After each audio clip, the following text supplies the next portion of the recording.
Good afternoon, everybody. This is Eric Foster, co-founder of the Future Today and Tomorrow Super PAC. Wanted to bring another video to you in terms of the way that communications and handling opportunities to correct lies, crap, and false narratives that come from the MAGA regime gets missed by those in the pro-democracy side and provide some constructive perspective in terms of how best to approach these situations. I'm going to take a quick moment today from a hearing that was held in Congress for one of the House Appropriation Subcommittees with the Attorney General Pam Bondi. I'm going to play a little clip for you because it is indicative of one, the coordinated lie factory that comes from the MAGA side about the pro democracy side. And then when given the opportunity after the MAGA Republican, well, the MAGA members, because I don't consider them real Republicans, when the MAGA member got through with his round of questioning, then the Democratic member of the same committee didn't address the lies. They went to another topic, which, as I've said before, is part of the problem. So I'm going to share screen because I want you all to see this and pick this up. So let me go to that. All right. So this was today, and I hope that this is loud enough for you all to hear, but it's definite bullshit. So here we go.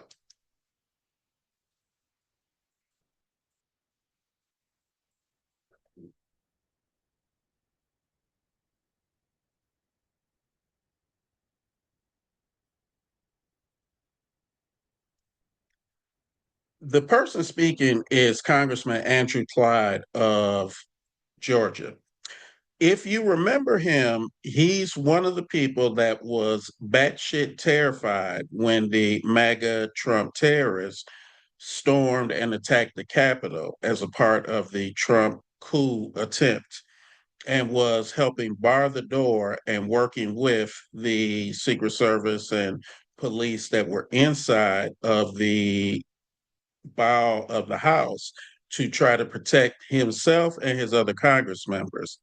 But of course, in his world, that didn't happen. Let me continue.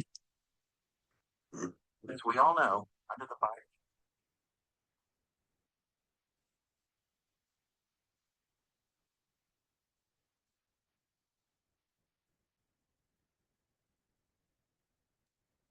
Okay. So if you're the next member that's going to respond or talk to Pam Bondi, you need to be prepared to address these lies. So, what you just saw with respect to the congressman was he lied about President Biden's administration, how they handled the Department of Justice. No one in President Biden's administration improperly targeted Donald Trump. He committed crimes. They were investigated. They were presented to a grand jury, which is in the Constitution, for a grand jury to identify if this met a preponderance of evidence of a crime. And then they found and came back with an indictment, or in his case, damn near 100 indictments in four different jurisdictions, and really could have been more jurisdictions as well.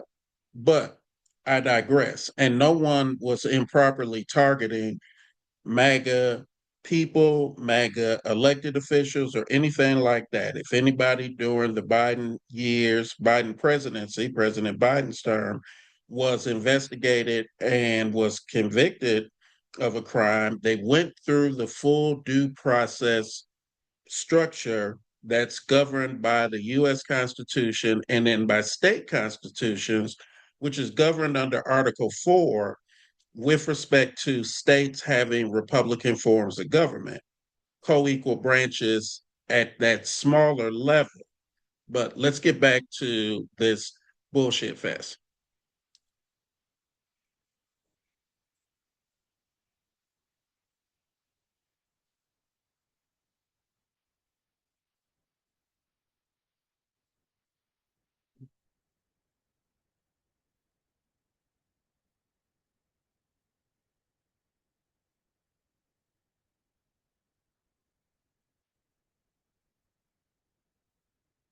Okay.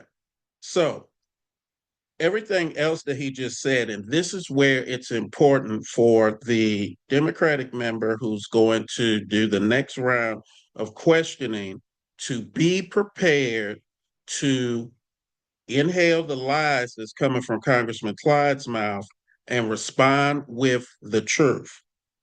Because everything that he just said is a lie. Donald Trump, Pam Bondi have actually weaponized the federal government against Democratic elected officials, against Democratic majority voting communities. They have illegally invaded the city of Los Angeles with a stated goal of overthrowing the duly elected mayor, who's 503,399 residents, American citizens in Los Angeles elected, and the duly elected governor, who received 7.2 and 6.7 million California residents, American citizens votes for his first election and their reelection. But this man is lying that and saying that it was the Biden administration that did these criminal, unconstitutional, authoritarian actions. It's all bullshit, but you have to be prepared to respond with facts and also tie in the attacks on non MAGA Americans. So I'm going to play a little bit more.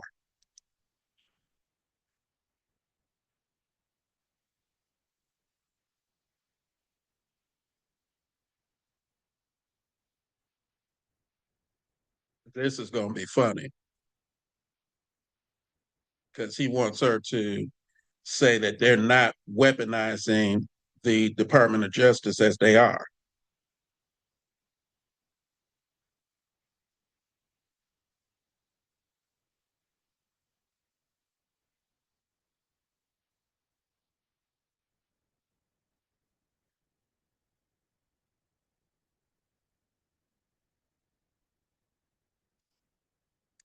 So this is where you can get back to a budget dynamic because the DOJ budget does not address adding more ATF officers back to the department. The DOJ budget guts the ATF, and they're trying to gut ATF staff right now under the current budget. So she's lying, but let's keep going.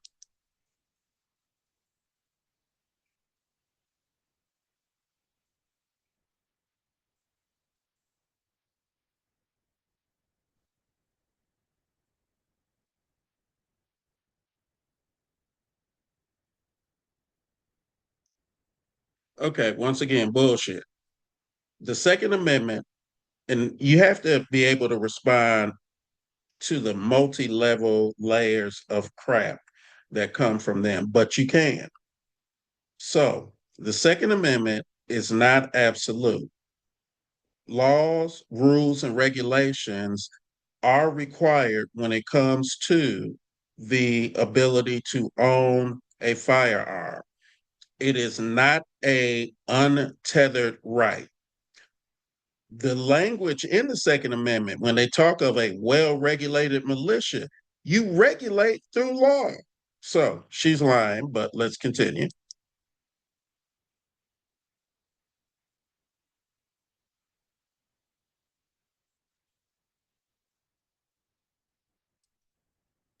Okay, so that's another thing you have to hit into a lot. When President Biden won his election, 61% of the voters that voted for him, of the 82,268,924 that voted for him, 61.6% are Christian. That includes millions of Catholics. President Biden is an actual Catholic.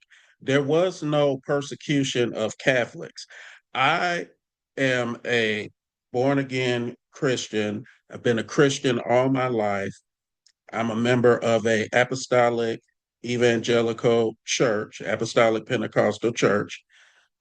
There's no persecution of Christians that's going on. That's a straight lie. But she is actually talking about people who at clinics and other activities were doing hostile, terroristic activity that were properly investigated because they were violating other people's rights. So everything she said is a lie. You have to be prepared to respond.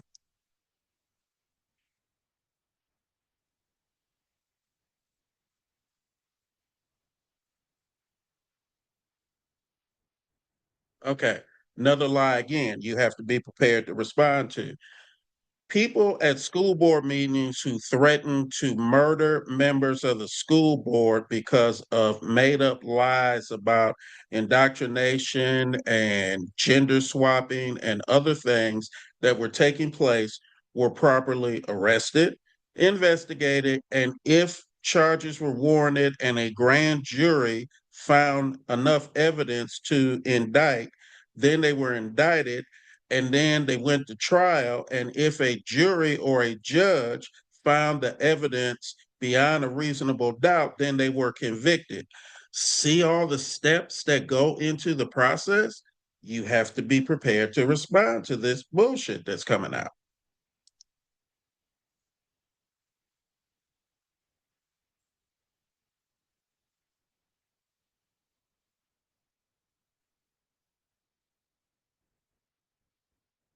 Lies. So once again, as I mentioned before, 79,333,813 American citizens who voted in the 2024 election voted for either Vice President Harris, third party presidential candidates, or voted down ballot for like US Senate or Congress or state offices and skipped the presidential slot.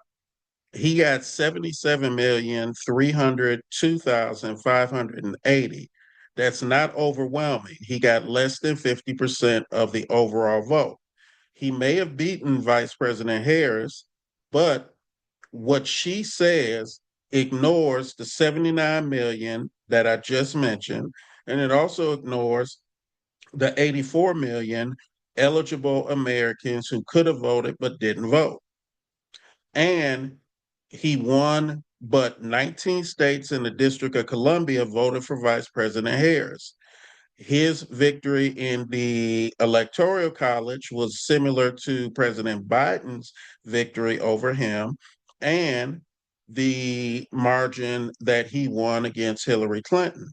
Real landslides, LBJ 1964, FDR 1932, 1936, 1940, Reagan 1984, and Nixon 1972. Those are actual landslide elections. Those are overwhelming mandates. This was a squeaker that this man won.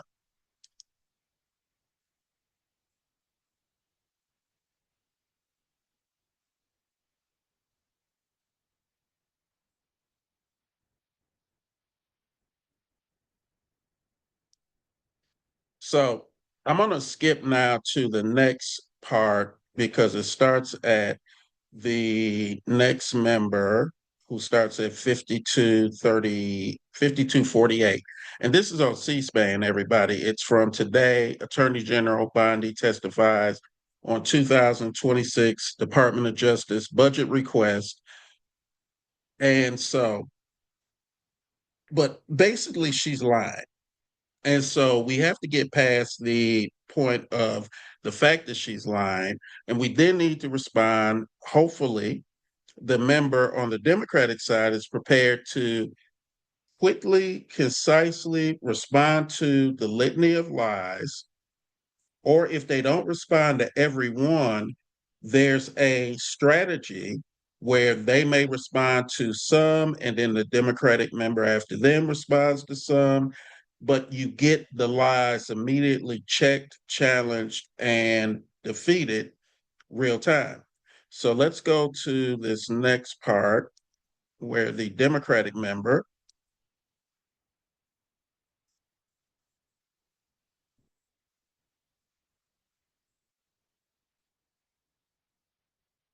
okay, oh, I'm sorry.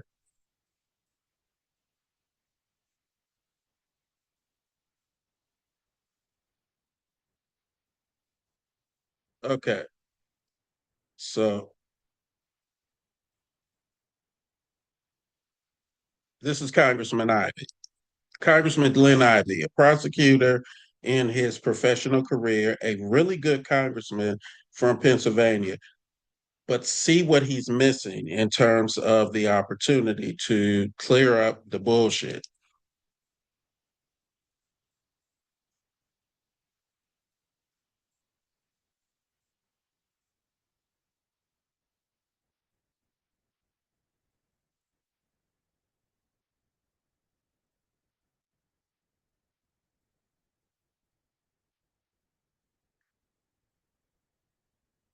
Problem. Yes, it's important to address the fiscal mess ups of this regime. But when you've had a litany of lies that have come out through the questioning through Congressman Clyde and Pam Bondi, you need to immediately start with, let's come back to reality. Here would be the best way to do it. So, if I was helping Congressman Ivey, who's next, actually respond, I would say, well, we're going to come back to reality on Earth 616 because she's either, and Congressman Clyde are either on Earth 10,005 or 828 or 913, but they're not on Earth 616 with the rest of us and the Avengers. They may even be on the Fantastic Four Earth. We don't have a number for that yet. Here's truth. One, everything she said is a lie. There was no weaponization of the federal government during the Biden administration. There was no improper investigation of Donald Trump, MAGA aligned officials, MAGA organizations and entities. People that committed criminal activity went through the normal process of investigation, some arrest, presenting of evidence to a grand jury, indictment, trial, and if found beyond a reasonable doubt, a jury conviction. So what's happening now is the DOJ under this administration, under this regime, is targeting Democratic members, Democratic municipalities, Democratic counties, Democratic states. It's targeting students, it's targeting people who are homeowners, people who are family people who work in jobs that not one of those folks on the other side would actually want to do. And it is a true authoritarian dictatorship type of administration. Also, 75,017,613 Americans voted for Vice President Harris, 2,918,109 voted for third party, 1,398,103 voted down ballot and skipped the presidential part of the ballot at 79,338,300 and 813 who voted and didn't pick Trump, plus there's 84,916,000 who voted and did not, who are eligible to vote, citizen adults who didn't vote. That's 68% of the American eligible voting electorate who did not choose Donald Trump. Yes, 32% did, but that's not a mandate, that's not a majority. Now, let's get into your lies about the budget that you're requesting and the way you're going to manage the agency and the actual weaponization activities that you're doing against people who are outside of the MAGA universe. Boom. Now you have addressed the lies, you have responded with truth, you've given a litany of truth, and I'm sure it can be even refined and condensed quicker than I did. And then you can pivot to the budget discussion that the Congressman Ivey is trying to get to. But pro-democracy folks, Democrats, independents, non-MAGA Republicans, stop letting these lies pass and stop giving up the opportunities to push back. Congressman Ivey's questioning and Congresswoman DeLauro and others will probably make news site hits as grilling, but they're missing the opportunities because the lies have been spewed and they didn't get challenged and properly corrected immediately. So some people will believe that those lies are facts. We got to stop that, people. We have to stop that. I'm going to stop sharing. But what I'm going to try to do on a regular basis is put out more of this type of responsive communications content, because this is what we at the Future Today and Tomorrow Super PAC are trying to do. Please visit our website, www.futurepac.today. We have to change how we communicate and respond. Make truth simple again. Inhale the lies, exhale the truth. Do not let a lie pass. Like Gandalf said in the Fellowship of the Rings to the Balrog, you shall not pass. The Balrog is MAGA lies. We're Gandalf. Don't let the lie pass. Thank you, everybody. Have a blessed day.